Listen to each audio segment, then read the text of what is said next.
we're here to educate. Yeah, you were just talking about walking around Porky Pig in it. Yeah. I was like, fuck, I just had a vasectomy. Speaking of vasectomies, you ever heard about Jack the Ripper?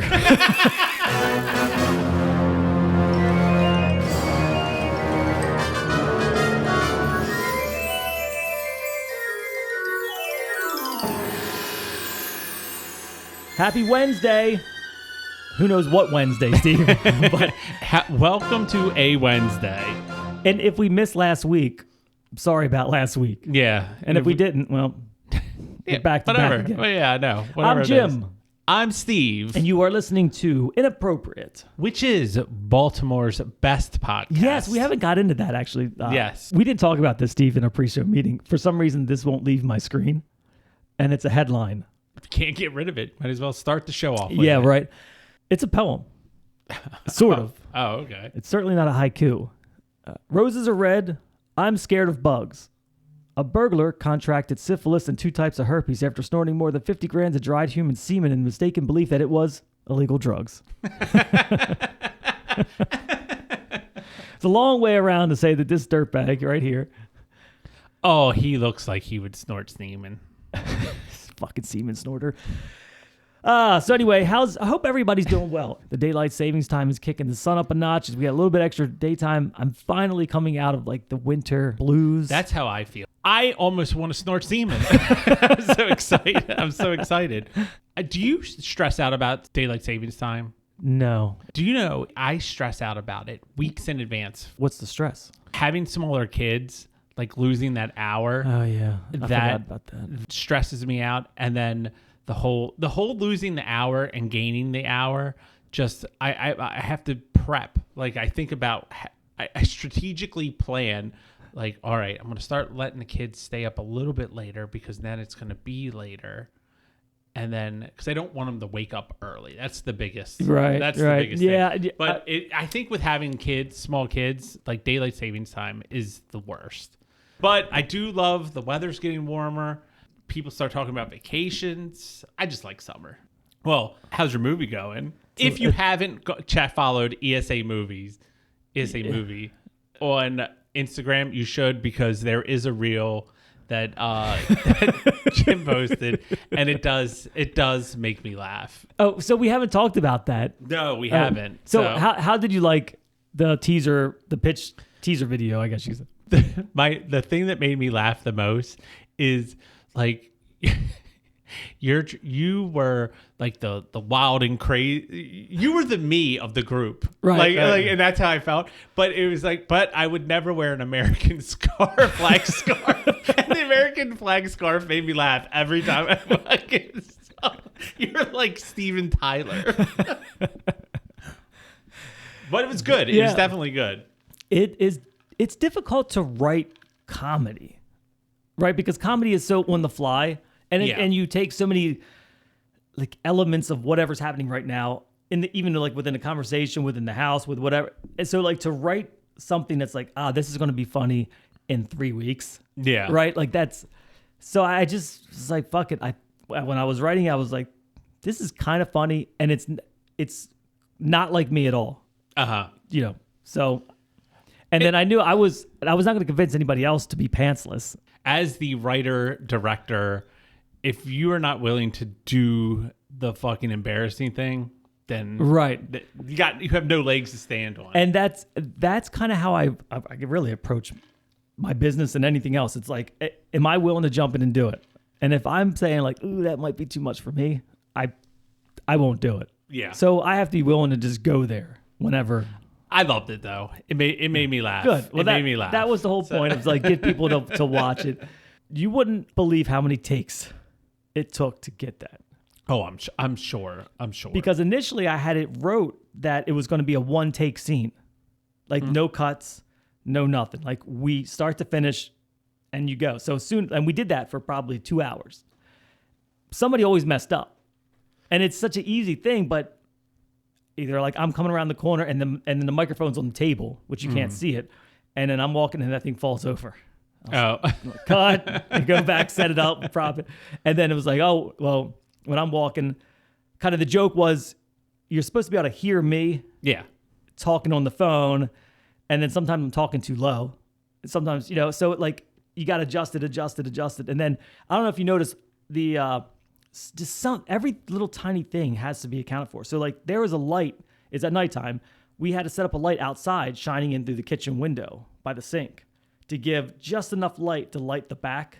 And you don't really see it, but like it has to be accounted for. And then if you notice, I open up the refrigerator and I left it open. Like it's supposed to be like, I'm just this idiot. Yeah. But the light kept going out in the refrigerator because it'll turn itself off after like a safety feature. I didn't know that. So we had to artificially light the fucking refrigerator. So when I open it up, you can't see it, but there's a light inside the refrigerator.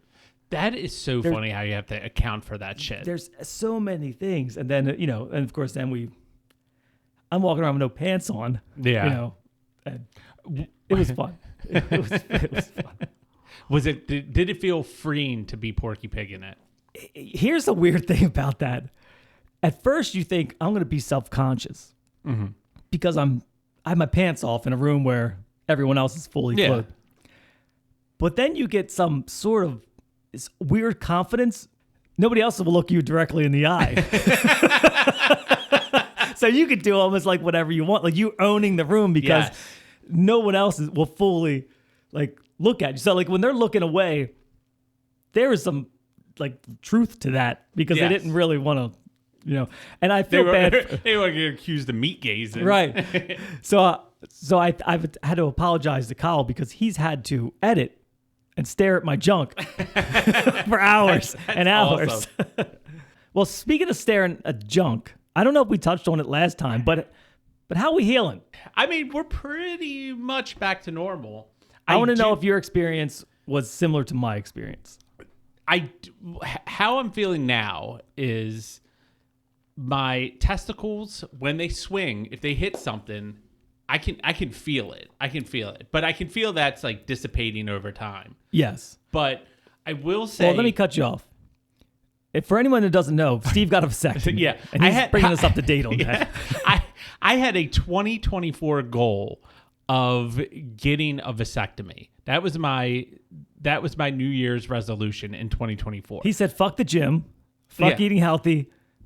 I'm just going to get that ball snipped. I'm going to get the ball snipped. So I accomplished that in February of 2025. Better late than never. Yes.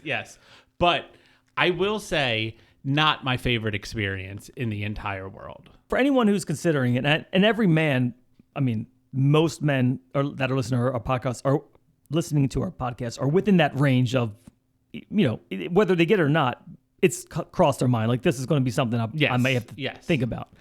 So without giving any more information, on a scale of 1 to 10, the pain of the operation. It was uncomfortable. It is being kicked in the nuts. Well, I would say that would be painful. Was it painful? I don't want to sound like a pussy, but it was a little painful. Okay. It was a little painful. I go into the room with 2 nurses, and they're like, all right, well, go ahead and drop trowel. Take your pants off. We're going to step out for a minute. Take your pants off. Just knock on the door. As if they're not going to see everything and anyway. Then you can cover yourself with this towel or not cover yourself. So they leave, and my first thing is like, well, I'm just Porky Pigging it. Like and it could not, I could not show any worse in this scenario. I could not show any fucking worse. So I'm just like, I'm embarrassed. So I'm going to cover. You have to apologize as they walk. Steve apologizes. So I take my pants off and I leave my hoodie on. And I knock on the door and I run back to the chair. Trip and fall. Sit down. And I cover myself with the little towel that they have or whatever. They come in, they lean me back, and it's like, oh, hi, I'm nurse number 1. We have a new nurse in training.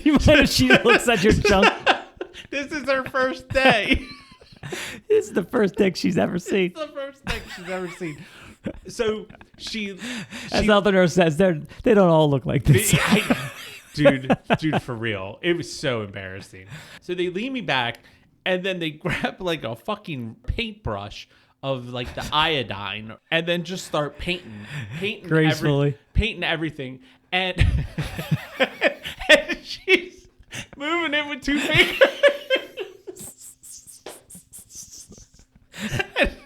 She's just like going around like painting all the parts that are not going to be like cut on or whatever. So I can just feel how it is all the way from my knees to my fucking belly button, just painted orange. They let the new girl in, like, grab a brush.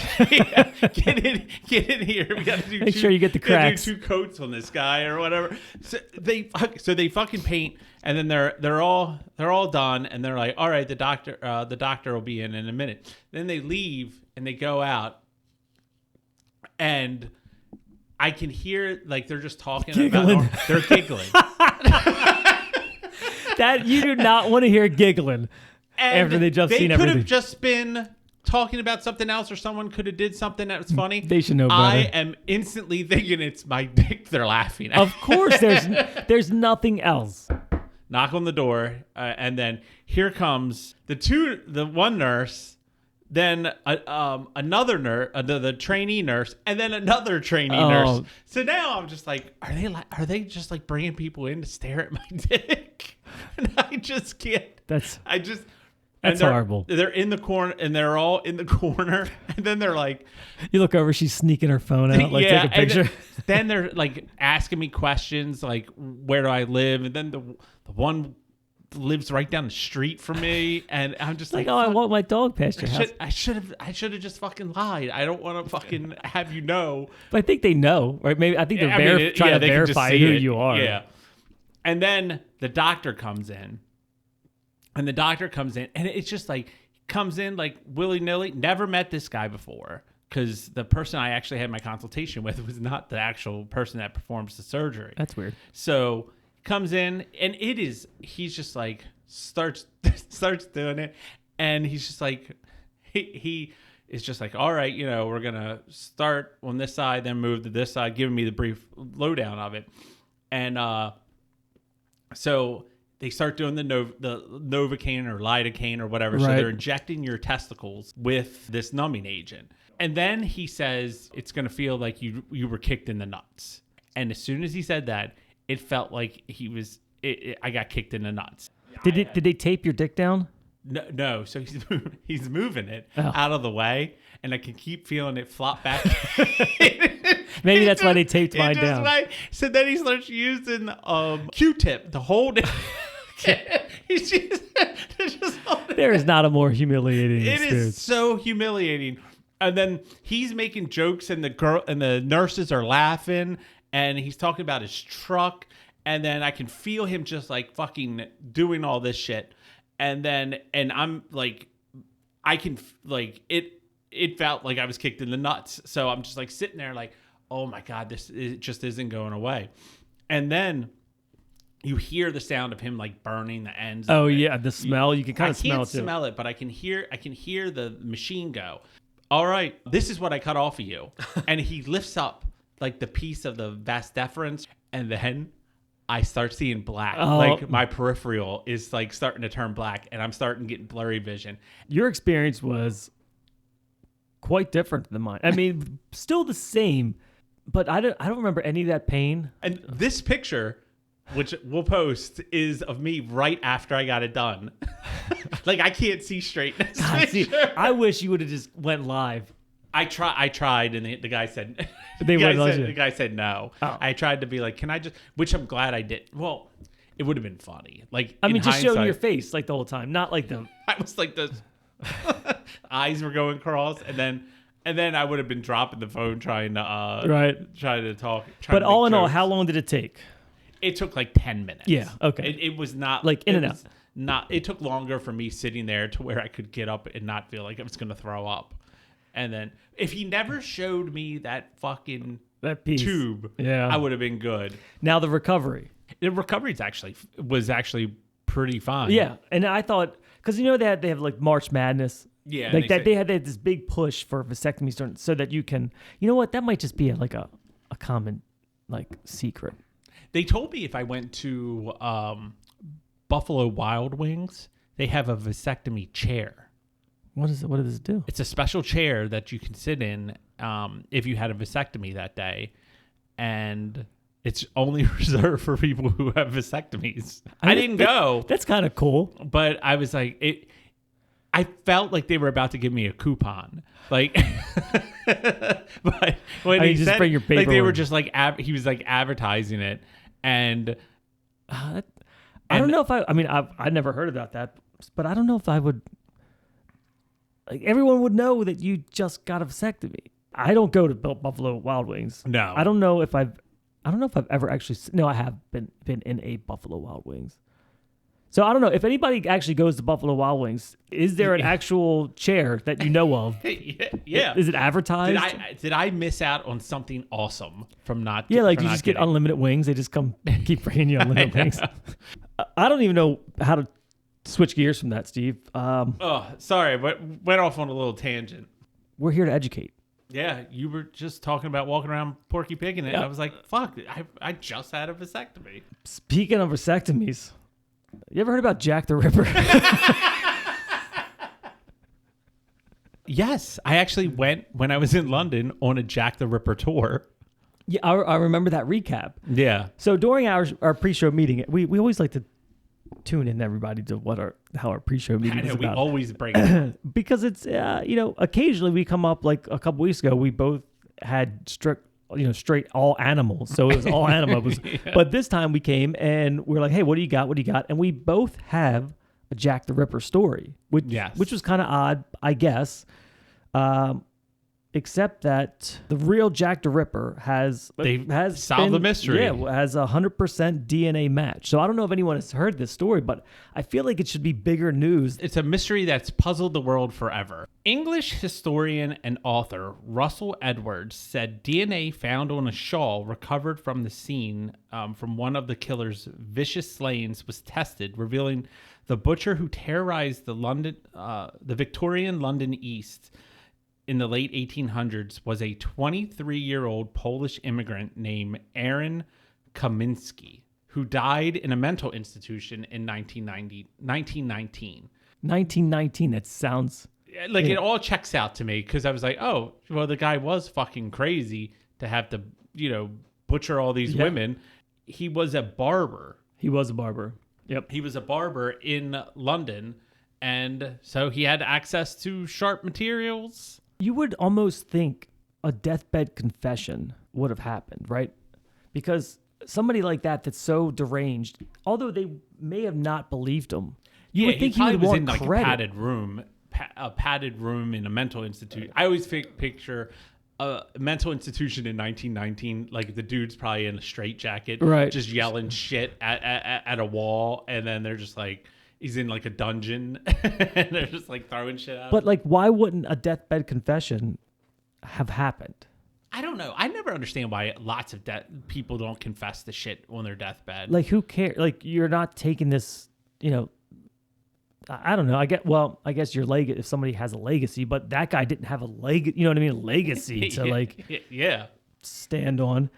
It's crazy that they can take something from the 1800s and test it today and be like, yep, this is 100. I mean, I know they took a sample from one of his relatives against the shawl, and then that's how they got the 100% match.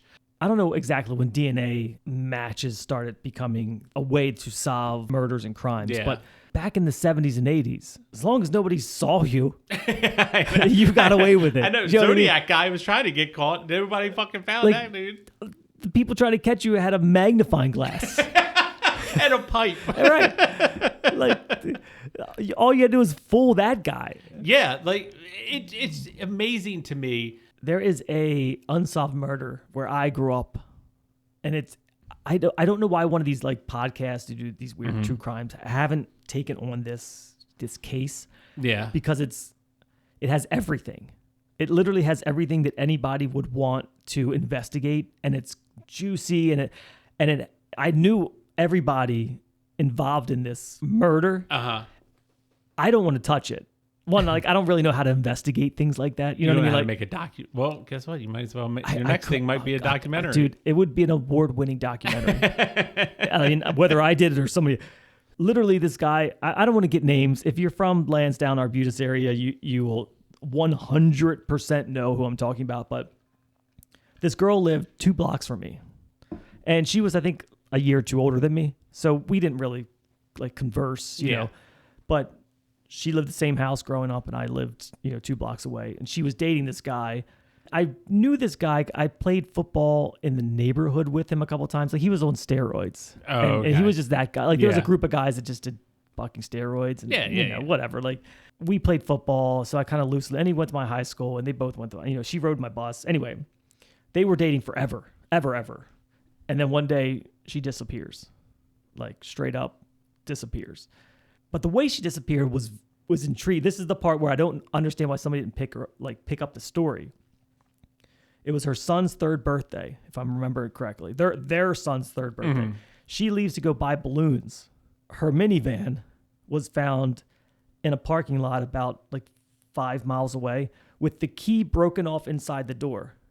Oh, okay. Never found. Oh, really? Disappeared on her son's birthday, before the birthday party. Runs out. Never found. Oh, yeah. Come to find out, like, he has a mistress. Uh-huh. And who he's still with today. Oh, really? From what I understand. They have a couple kids. Shortly after she went missing, his father was tied to, like, the chief of either, like, police or the fire department. This is like it could totally be a... And then right afterwards, they poured a foundation on a house that they were building or something along that lines, and so the theory was that he killed her, and then she's in, like, this foundation concrete area. Yeah, nothing happened. Man, could totally be a documentary. And then maybe, like, every year, like, on her anniversary of her death, people that knew her, like, they're post her high school picture. Mm-hmm. And then there's always just, like, this long list of, like, I know he did it, and then somebody will say something else and something else. Somehow, I think that the Arbutus area got a new, like, cold case unit.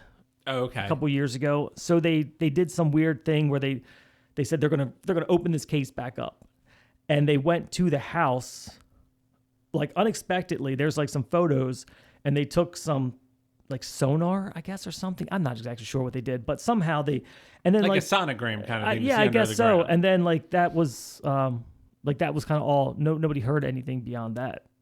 So it's insane. Like, the entire town, I would say, most of the people in that area growing up would say he did it. Yeah. Like, every single person would say. Do you think he did it? Yes.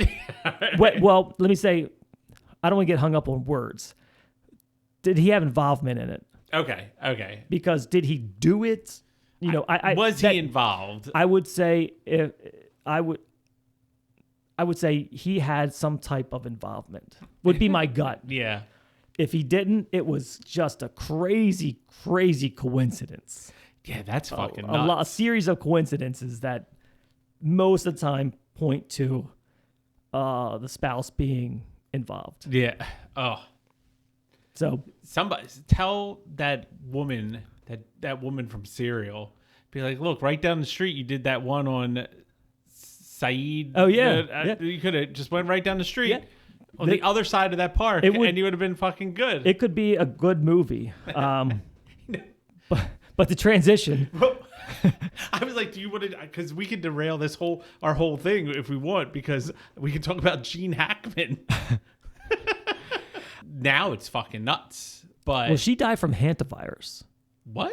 So nobody knows what Hantavirus is, right? Hanta. Like Hanta kind of? Yes, exactly. Okay.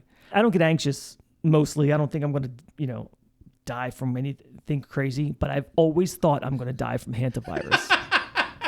And What the fuck is Hantavirus? so Hantavirus is a virus that you catch from mouse piss and droppings. Oh, okay. And typically when you're cleaning them up and you are in an enclosed space, sometimes the germs, something within that, especially when you're sweeping, Yeah. and it's an enclosed space, and you inhale it, that's a Hantavirus. It's very just specific. was cleaning my garage and I saw mouse droppings and I'm sweeping them up and that's fucking got Hantavirus. I'm telling you, and most of the time your body can fight it, right? Yeah. Like you will get sick, but normally it doesn't kill you, but there are times when it can. And every single house I've ever bought in my entire life is most of the time has mouse drop, and I'm just sweeping, No respirator.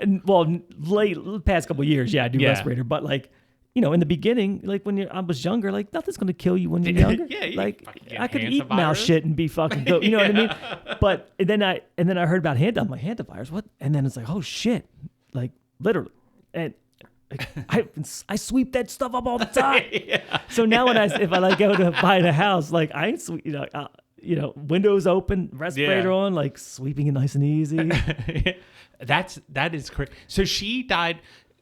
From what I heard, is she had heart thing, and which I don't know, it could be related to that. Fucking died in the bathroom because she was mummified when they fucking found her.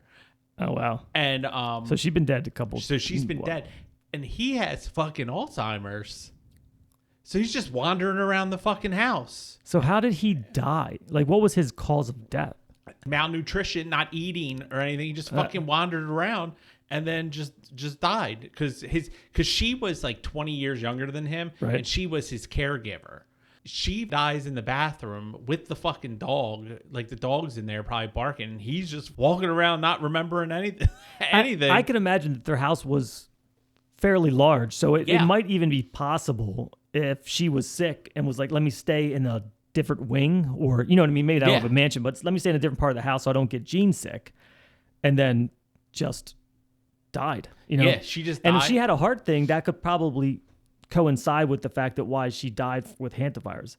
Yeah. And I read a news article that said there was evidence of rodent poop and I guess pee or whatever.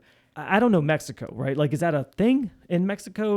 I don't know, because you would imagine that they have money, right? Yeah, and that their house is nice. It's got that enemy of the state money, right? So you would think that they don't have rat and mouse poop in the house. What probably happened is just as people get older, they just stop cleaning. And because they can't, and maybe they didn't want to. Maybe he wasn't as financially secure as you would think, or right. to where they were just living on standard, everyday thing, and then she just fucking keels over and dies, and then he's just walking around the house. Where's that barking coming from? Where's the barking coming from? I know my wife's around here somewhere, and he just forgets that he's been looking for her for fucking that's month. That's a sad. It's so he didn't realize that it was sad, right? Because he doesn't even know where he is or who he is, or but from the outside looking in, her death probably was not good, right? She didn't just Hantavirus doesn't just, you don't fall over. Yeah, she probably wasn't dead. It's a rapid decline, but what's going on, probably to the point where she was feeling so horrible that she was maybe on the toilet and then she passed out, and then eventually the only thing you have to help you is a person who can't remember any fucking thing, and he's just fucking where's Waldo around his fucking house until he dies. Because they found him because he just fell over. I don't know how this fucking episode. How do we get here?